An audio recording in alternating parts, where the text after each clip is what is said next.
we take revenue into the jail for canteen items. That would be like jail expenditures where inmates purchase phone cards or canteen items, which, you know, like snacks and things like that. Those aren't huge money makers, however, they certainly do bring in revenue. The largest revenue source for the jail is out-of-county inmates. I believe state inmates, I think are, around $51 a day. That is what the county takes in to house a state inmate. For a federal inmate, it's around $50 a day. However, when you take on a state inmate, you also take on additional burdens. You take on health care. You take on their mental health, those kind of things. So you run the risk with a state inmate at $51 a day. Hope you have healthy inmates. You have someone or two that have issues, whether that be, you know, emotionally, mentally, physically, and they need health care or whatever care they need. The county has to absorb that. So economically, or the most cost-effective inmate would be to target federal inmates. They come at $50 a day, $1 less a day, however, they don't come with that extra baggage. So that's where the extra revenue would be coming from more inmates than expected? So you can't contract for a specific number, or you just don't know year to year? Well, my understanding is there is a projected contract number. However, that's not set in stone. And my understanding over the years has been that, you know, for example, you might have agreements set where Columbia County would receive 100 inmates over the course of a year from the state, or whatever the number would be. And that's not always, I mean, that's not something to, you just need to plan conservatively. That's not a guarantee. Yeah, for example. Is it up to 100? I mean, up to No, 100? 100 is just the number that I threw out. Well, whatever it might be. I mean, I guess I'm kind of curious how this contract works. Is it just saying, hey, Columbia County, we're going to give you a certain amount of inmates, or is it a specific number? Or what's the contract say if you have a contract with the state that's going to provide you with inmates in your... Well, see, I guess I don't know. The way I understand it, the way it's been told to me, and my limited roles there with that, is that my understanding of state contracts and or federal contracts for that matter, is that the state and the Fed also project their numbers based on averages over the years. And the Fed's a little different because with mandatory sentencing, you generally know your numbers. You can I think it's a more safer projection for them. Not that the state doesn't have that ability, but I guess that's my opinion, is that I think the Fed is more reliable for getting those projections. So I'm not sure if it's a situation where they say, you know, we would house up to 100 inmates with you. I don't know how that's worded, to be exact. But I know that, I mean, I already know, just because of the fact I work there, I mean, and have some knowledge of, and I'm not in the jail on a daily basis, but I know that 2011, it's projected 0 inmates, from state inmates. So is that just a reality of the times?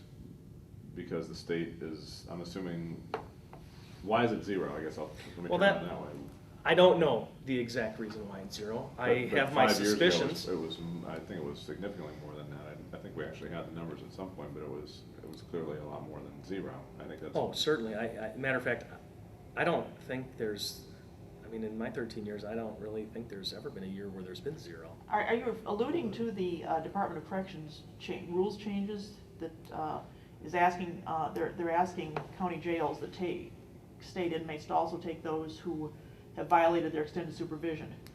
Well, that is part of that risk I was talking about with a state inmate.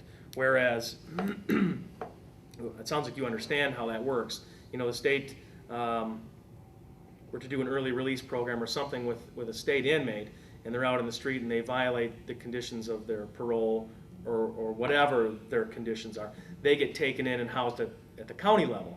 And the county has to absorb those costs. I'm assuming that's, Yeah, that is what the Department of Corrections is asking of state, yeah, and you know, that's a huge risk. Huge risk, because you don't know what you're getting. Not that you really know what you're getting with any state inmate, but you get one right off the street, you have no idea if this guy or gal or whatever is, it's a huge risk. You could get stuck with a huge lump of baggage.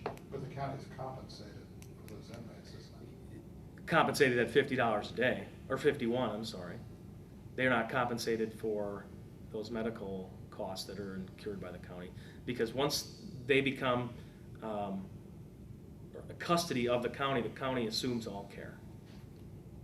Which is like similar to taking the whole state and federal, the whole, you know, inmate shifting out of the picture and just look at it more of a local level, of a local inmate. I don't know, Mr. Smith gets arrested on the street for whatever the offense is, and Mr. Smith comes into the jail. Maybe he's just coming in and he'll be released the next day. Something happens to him in the course that he's in the jail, we assume all medical costs. He becomes, I guess, under all the care of the county. You're not reimbursed for that. I mean, those are expenses that you cannot plan for. Let me back up even farther than that. I guess there's an assumption that there's something wrong at the jail. I mean, that's kind of, I guess, some of the underlying conversations, some of the, obviously, when you kind of look at this. So, financially, I guess, might be the better way to put it, financially wrong at the jail. Do you agree with that, or what is the problem? What is the problem if there is one at the jail? What I think is the issue that I think you're alluding to is the fact that the jail is experiencing rising costs. Costs that, like we talked about earlier, many of which are uncontrollable rises. Simple day-to-day living expenses, things of that nature. That coupled with the fact of decreasing out-of-county inmate numbers. Obviously, those two in combination provide the image that inmate numbers are down and staffing levels are up. However, I don't quite agree 100% with that. You can't argue that the fixed costs are rising. Okay. Personally, I believe that they fluctuate. I don't believe it's the first time they've ever risen. You know, I don't want to sound irresponsible because I don't have the ability to back that up. But I try to associate it to everyday living, my home, my life. There's always costs, like the cost of gas, is an example. It's always going up and down, and it's always floating around like this. We experience that in the jail as well. Now, it happens to be quite the peak at the moment.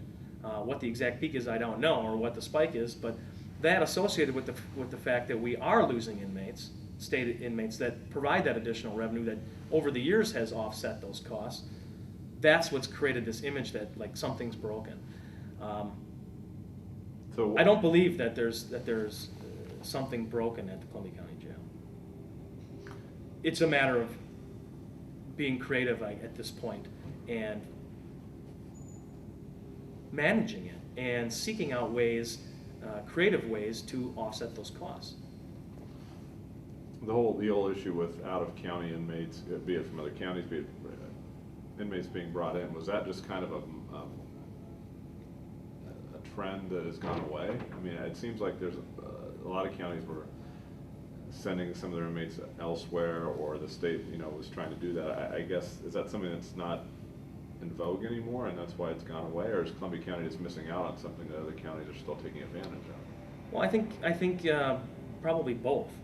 I don't know the exact time frame of year to year when that whole shift turned to, housing out of county inmates. At what point did law enforcement and corrections, local corrections, turn into, a huge money-making venture? Is that the purpose of the sheriff when statutorily to create and maintain a local jail. I don't think necessarily our forefathers meant for it to be, you know, a money-making venture. Now, don't get me wrong, I'm not saying that we shouldn't seek those things out, because those are extra things that we can do to offset costs, to help manage the entire budget per se. However, like I said, I think it's both. I believe inmate numbers are generally down. I think that both at the state and federal level, you've seen more, at least I believe I've seen more outreach type programs, more work release type programs, more bracelet type, go out on the bracelet kind of thing. I think those were creative ways not too many years ago that folks came up with, sitting down, trying to figure out what are cost-effective ways at our local level, at the state level, at the federal level. It's still tax dollars, just at a different level. So times are tight all the way around. And kudos to those folks years ago at the federal level, at the state level, at the local level, who came up with those ideas. Those were good ideas. And I think that now those are the repercussions of those ideas, is that, you cut your costs at here, here, and here. However, you don't have that coming back around. So now it's time to take another close look at that and reevaluate that whole picture.